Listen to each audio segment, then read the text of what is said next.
Remue ménage. Remue ménage.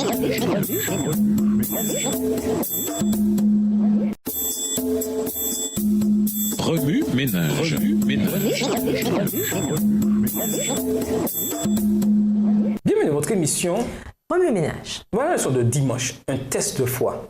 Tenez compte de la voix de Dieu. Lisons Deutéronome 4, versets 6 à 8. Deutéronome 4, versets 6 à 8. Vous les observerez et vous les mettrez en pratique, car ce sera là votre sagesse et votre intelligence aux yeux des peuples qui entendront parler de toutes ces lois et qui diront « Cette grande nation est un peuple absolument sage et intelligent. » Quelle est, en effet, la grande nation qui est des dieux aussi proches que l'Éternel, notre Dieu, l'est de nous toutes les fois que nous l'invoquons? Et quelle est la grande nation qui est des lois et des ordonnances justes, comme toute cette loi que je vous présente aujourd'hui? Dès le début, Dieu aima Israël et le mit à part. En tant que peuple choisi, les Israélites devaient témoigner de son amour et de sa puissance au reste du monde. Aujourd'hui, l'amour de Dieu pour Israël s'applique à quiconque accepte le Christ comme sauveur personnel. Pour les Israélites, la loi de Dieu était un signe entre le Tout-Puissant et eux, un signe qu'ils étaient participants de son royaume éternel. Par Moïse, Dieu leur donna sa loi, véritable guide à travers les tentations environnantes et les désirs corrompus de l'intérieur qui les menaçaient. Elle les aiderait à rester purs et loyaux à Dieu.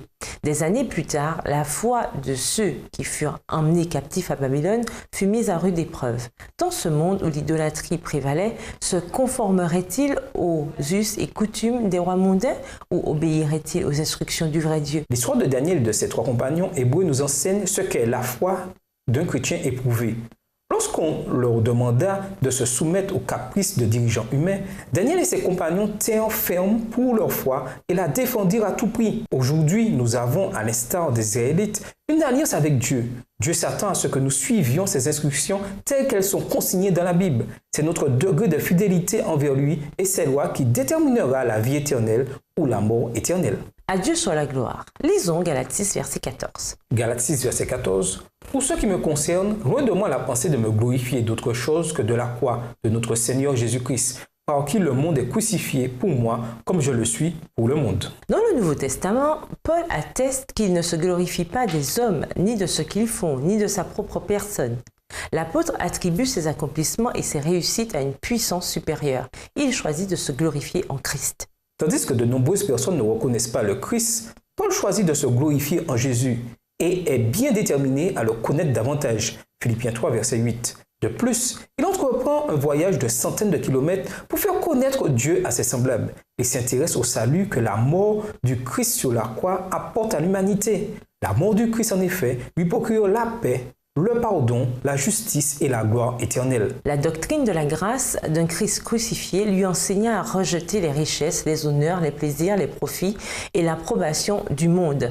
Ces choses, il les considéra comme de la boue en comparaison avec la connaissance de Jésus-Christ, son Seigneur. De toute évidence, il en fut de même pour Daniel au palais de Babylone. Il se glorifia de Dieu plutôt que des rois terrestres. Même après des prouesses comme l'interprétation du songe du roi, il demeura humble. Daniel 2, verset 49. Alors que la fin du monde est imminente, nous tirons d'importantes leçons de la vie et des expériences de Daniel. Les enseignements de Paul nous parlent eux aussi de façon similaire. Quelles que soient les réalisations, les réussites et la prospérité du monde, glorifions-nous du Christ, de sa mort sur la croix et de notre salut. Un culte forcé et une délivrance. Nous vous invitons à lire Daniel 3. Daniel 3 fait découvrir au lecteur une statue en or que le roi Nabuchodonosor avait fait dresser dans la plaine pour que tous ses sujets l'adorent. Fidèles à leur foi, les trois Hébreux refusèrent d'adorer cette image en or qui représentait la puissance mondaine. Daniel 3, verset 12. Saisi d'une violente colère, le roi ordonna qu'on saisisse Shadrach, Meshach et Abednego et qu'on leur fasse subir la peine capitale. La mort par la fournaise ardente était une forme de châtiment à Babylone. Jérémie 29, verset 22. Les trois Hébreux furent jetés dans cette fournaise. Tous s'attendaient à les voir rôtir vivants. Mais contrairement à ce que le roi pensait et au grand étonnement des spectateurs, Dieu délivra ses serviteurs de la fournaise. Le roi s'écria, « Je vois 4 hommes, non ligotés, qui se déplacent en plein milieu du feu et ne portent aucune trace de blessure. » Et le 4e ressemble tout à fait à un être divin. Daniel 3, verset 25. Nabuchodonosor céda finalement à la puissance du vrai Dieu et ordonna aux hommes de sortir de la fournaise. Pour ceux qui conservent leur allégeance à Dieu, la 4e personne sera toujours présente dans toute situation défavorable. Aujourd'hui, il ne s'agit peut-être pas d'une fournaise ardente, mais nous pouvons subir des situations semblables qui mettent notre loyauté à rude épreuve. Nous confier en Dieu, c'est remettre toutes choses entre ses mains, y compris notre vie sans condition. Daniel 3, les versets 17 et 18. Le monde, à travers ses personnalités puissantes, peut essayer d'anéantir les fidèles serviteurs de Dieu. Mais la 4e personne sera toujours là pour les délivrer en toutes circonstances. Faire connaître Dieu. Lisons Acte 17, verset 28. Acte 17, verset 28. « Quand en lui nous avons la vie, le mouvement et l'être. C'est ce qu'ont dit aussi quelques-uns de vos poètes. De lui nous sommes la race. » Tandis qu'il se trouvait à Athènes, Paul continua à faire la lumière sur l'omnipotent, le Dieu au-dessus de tous les dieux. Les habitants d'Athènes étaient profondément idolâtres. Acte 17, verset 23. Tout comme ceux du royaume babylonien. Paul devint un instrument de Dieu pour ceux qui ne reconnaissaient pas le Créateur. Dieu, leur dit-il, est partout. Tous nos actes, tant physiques qu'intellectuels, découlent de lui. Dieu lit dans le cœur des âmes les plus enténébrées. Si les individus se détournent de son amour, ils feront face à son déplaisir.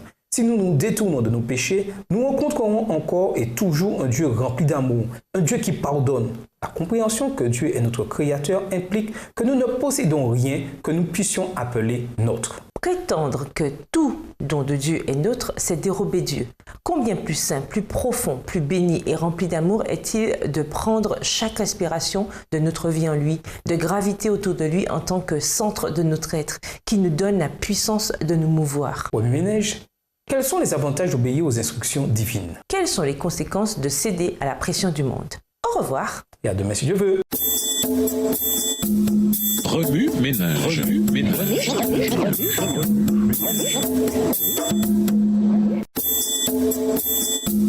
Remue ménage. Remue ménage.